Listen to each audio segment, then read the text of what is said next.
This is a vocalization of the World War I Journal of Private First Class James Lang, serial number US 3361132. It begins on June the 1st, 1918, and carries through to June the 8th, 1919.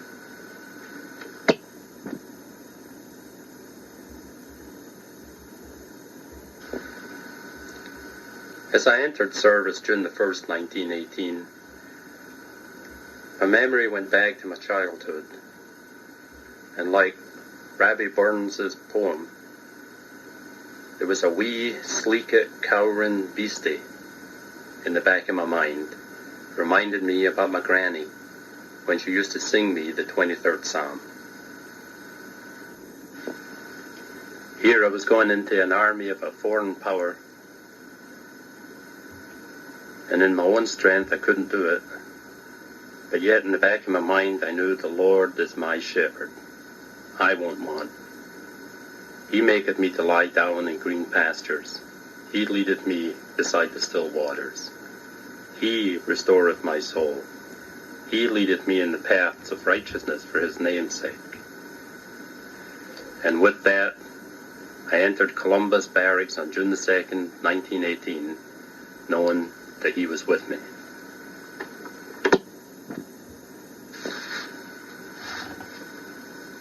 I left Columbus Barracks on June the 9th, 1918, and arrived at Camp Jackson on June the 12th, 1918, all fitted out in my military fatigues and my weapon.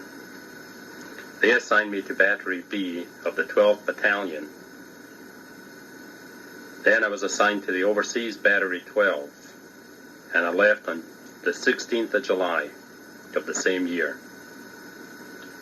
I arrived at Camp Merritt on July the 18th. And after some training, I left there on July the 21st and arrived at 34th Street, New York, on White Star Line, Pier number 27. And that was July the 21st of 1918. I left in the evening and arrived at Liverpool, England on the 3rd day of August, 1918.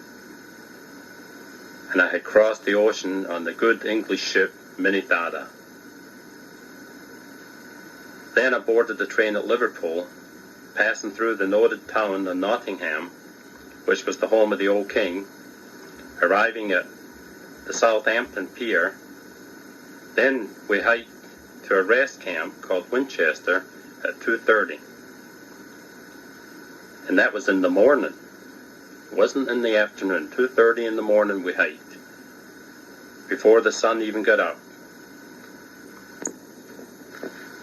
We left the rest camp at 1 o'clock Sunday afternoon on August the 4th and hiked 3 miles to the Southampton Pier, where we loaded on the second ship, and we pulled out for a rough ride across the English Channel.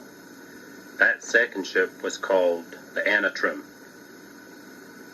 We arrived at Cherbourg, France on August the 5th and hiked another 4 miles to an English beach camp, where I tasted my first drop of Vin Rouge, one of the good French wines.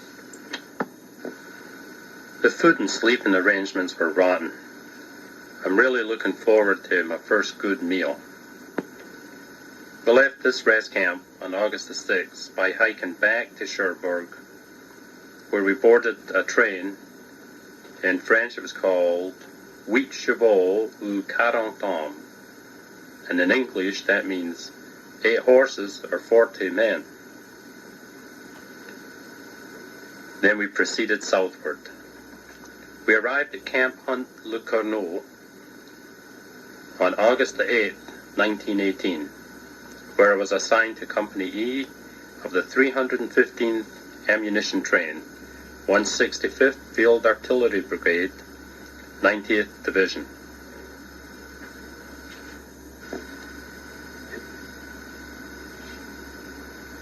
It was here at Camp Hunt that I applied for my naturalization. That was on September the 27th, 1918. The papers were subsequently signed by John A. Inman, Captain and Adjutant of the 315th Ammunition Train. We'd been at Camp Hunt now for almost 2 months, and we'd heard all the stories of the war and the front and what it was like, and we knew that when we left, we would be going to the front. But in the back of my mind, I heard my granny saying, "Aye, though I walk through the valley of the shadow of death, I'll fear no evil, for thou art with me. Thy rod and thy staff, they comfort me." And with that, I was determined to go. On October the 8th, 1918, we finally left Camp Hunt for the front. But we were sidetracked at Antelope on October the 10th, where we had to make a full dash hike 4 miles to a village called Mariels to continue preparations for the front. Although we didn't know it at the time, we'd end up spending a month and a fortnight at Mariels. And we found out later that the reason we had spent this time here was because the High Command was waiting for material for the Howitzer Regiment. And they had decided that when it was finally received, and everything possible had been done to prepare the brigade for action, then we could go to the front. All these preparations we had made to go to the front never materialized, because on November the 11th, President Wilson declared Armistice Day and stated that the war was over. But First Lieutenant Lester Albert says it wasn't, and the gas drills were still going to go on. I forgot to mention that something real special happened October the 28th. They announced that we were having a May déjeuner, which in English means corn lunch. And of course, all Americans love corn, but me, being from Scotland, had never grown up with corn, and I didn't like corn. So from that day on, I consumed only bean soup and corn willy. For the uneducated, corn willy is canned Argentine corned beef, and it was good. We finally left Mariels on November the 22nd, 1918, and tied up a Antelope for 3 days. On November the 26th, 1918, we left Antelope on our feet. In other words, we were hiking. And we arrived at Dun-sur-Meuse on November the 27th, where we made horses out of ourselves by pulling a wagon load of packs. We arrived at Stenay the same day. While at Stenay, I took my first lesson in driving 4 mules. I was assigned to the best team I could find in the outfit as a driver. I felt like I was living in a German prison. On November the 28th, 1918, of course it was Thanksgiving Day for the Americans, and again I could hear Granny saying, "Thou preparest a table before me in the presence of mine enemies. Thou anointest my head with oil, my cup runneth over." And that's just how it was, because we had dinner of corn willy, beans, and hardtack, and then in the evening we had black coffee. I roamed over the battlefield and through the trenches. I had mud all over my shoe tops, and it was all around my feet, and there was lots of rain.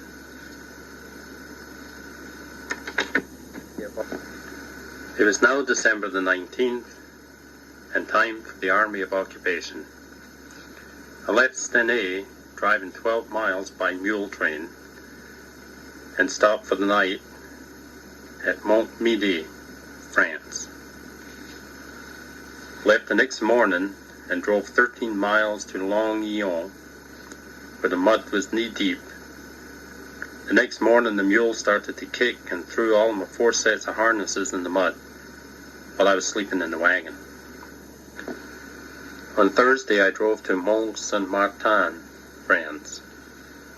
The towns were in ruins from the shelling of 1914. I was sleeping in the wagon on about 18 shells of 155 howitzers and some hay and about 4 cases of powder. and that's gunpowder, not face powder. Left Saint Martin on December the 16th and arrived at Bitburg, Luxembourg. I was very tired and hungry. I slept in the wagon that night, and I was wet and frozen.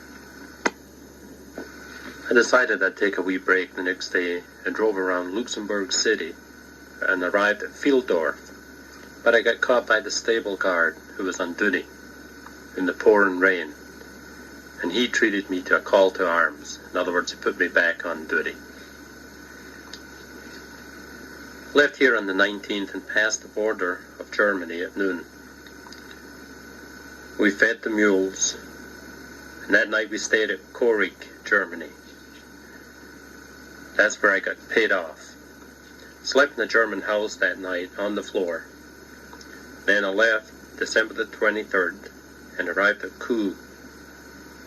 That night I slept in the theater bar room on the side. Me and my ass driver got our blankets and slept together. Here also we unloaded our wagons of shells and powder and made our first lieutenant swear for the first time.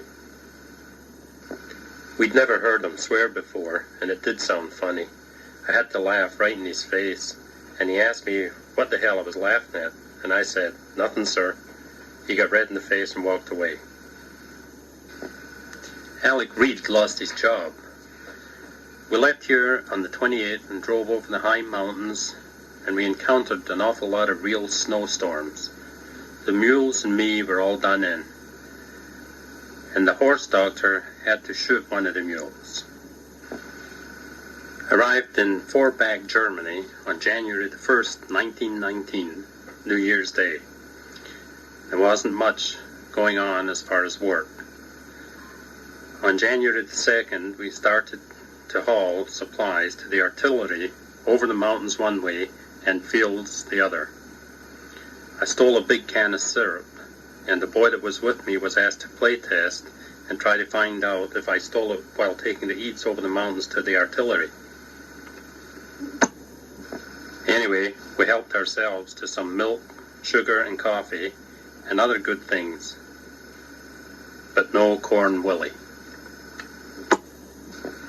We left Forbach on February the 5th, 1919, and we're going to a place called Saarbrücker, Germany. There we turned in the mules on February the 25th, and man, I'm glad they're gone. On March the 1st, 1919, I started in to learn how to be an engineer, but I didn't like it. We took the pass over to Trier and Koblenz, and at the supply place we drew tractors and caissons for the division inspection, which was going to be held by General Pershing at Wengrohr on the 24th of April. That's the biggest day in the Army might. Then we turned the caissons in and the tractors. Rumor has it that April the 29th we'll be ready to go home, but I don't think it's true. April the 10th, 1919. We're on horse detail to Luxembourg to the 33rd Division. We returned to the company on April the 17th, then left again on the 29th on an ammunition detail. The 89th Division is loading up their goods, but they don't know when they're going home. I'm trying to talk Dutch, and I'm not doing a very good job of it, not making good headway. But I'm trying to make them understand like a dummy using my hands.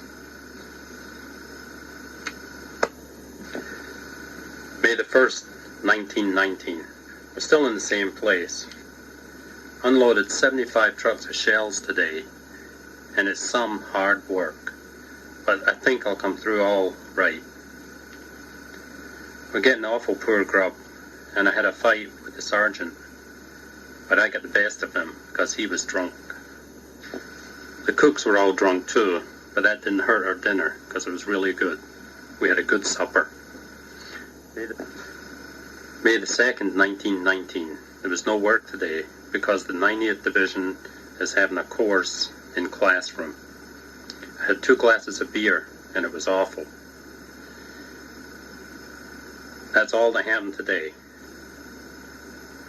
And the place I'm in right now is Polbach, Germany. May the 3rd, 1919, still in Polbach, Germany. We worked hard and got no supper. We had army chicken corn willy and hardtack and coffee, but no milk or sugar. May the 4th, 1919, we're still at work, but we're getting very good eats. I'm writing all this down because I can't write any letters back home because of the problems with the letters getting found and us perhaps giving away secrets to the enemy. You ought to see us handling these shells. You'd think with them being big they'd be easy to handle, but they're so delicate. We're afraid they're going to go off that we're handling them like they were eggs. May the 5th, 1919. We're still at Polbach, Germany. And we're about all done in from handling these big 155 shells. They weigh about 90 pounds when filled with powder. And back in Scotland, that would be between 7 and 8 stone. So they're really heavy. May the 6th, 1919. Still doing the same job. May the 7th, 1919. We're still at it, yet I'm wishing I was home. May the 8th, 1919. We're at the same old thing, sandpapering the mortar shells in the trench. Now I'm working in Sound Tor. May the 14th, 1919. I was out fishing and fell in the creek and got fisherman's luck, and my pal laughed till he had tears in his eyes. May the 15th, 1919. Me and my pal are out gold breaking for a rest. If we get caught, it's going to be KP for us. Between the 16th and the 19th, I was pulling guard duty, and somebody broke into the kitchen and stole 8 loaves of bread and some chicken corn willy. They must have been hungry. May the 19th, 1919. We got up at 4 o'clock in the morning, and we left Baffarath at 5 o'clock in the morning. Goodbye to Germany. We were on KP May the 22nd for one meal. Then we started for home. We were 3 days on the road until we landed in Saint-Nazaire, France on May the 23rd, 1919. May the 26th, 1919, we started for home, but got turned back. On May the 27th, we started for home, and this time is for sure. We're going to make it, and we're making good time. On May the 29th, 1919, we had a fire on the ship. Then we ran into a fog. May the 31st, 1919. The ship then ran into something in a fog, but we don't know what it was. But at least we're safe, so far. On June the 7th, 1919, we finally arrived at the harbor in Boston. We pulled into the port on June the 8th, 1919, and we arrived at Camp Devens the very same day. And Granny's song came back to me again. Surely goodness and mercy shall follow me all the days of my life, and I will dwell in the house of the Lord forever. Now that's the end of my diary, but let me tell you about some of the people who were in the unit with me. Company E, 315th Ammunition Train, 90th Division, 165th Brigade. Under officers, we had Captain Moulds and Captain Owens. Under First Lieutenants, we had First Lieutenant Bales and First Lieutenant Alberts. Under Second Lieutenants, we had Second Lieutenant Matz, Second Lieutenant Jones, and Second Lieutenant Sald. Under Sergeants, we had First Sergeant Barry A. Willis and Mess Sergeant X.L. Harris. We had Supply Sergeant Charles J. Arnold and Staff Sergeant Henry H. Mosby, Staff Sergeant William H. Aubrey, Staff Sergeant W. W. Baird, Staff Sergeant Claude E. Lucas, Staff Sergeant Murray M. Johnson, Staff Sergeant Gilbert G. Smith, Staff Sergeant James J. Carr, Staff Sergeant William H. Phillips, Staff Sergeant Alubra M. Cade, and finally Staff Sergeant Cole K. Breener. Under the corporals, we had Corporal Thomas Hawkins, Corporal Other E. McEwen, Corporal Hume C. Manning, Corporal Thomas C. Gunning, Corporal Marion C. Sowell, Corporal William E. Jessup, Corporal William C. Quisenberry, Corporal Claude A. Wilburn, Corporal Otis B. Pollard, Corporal James W. Perkins, Corporal Benjamin F. Hazelton.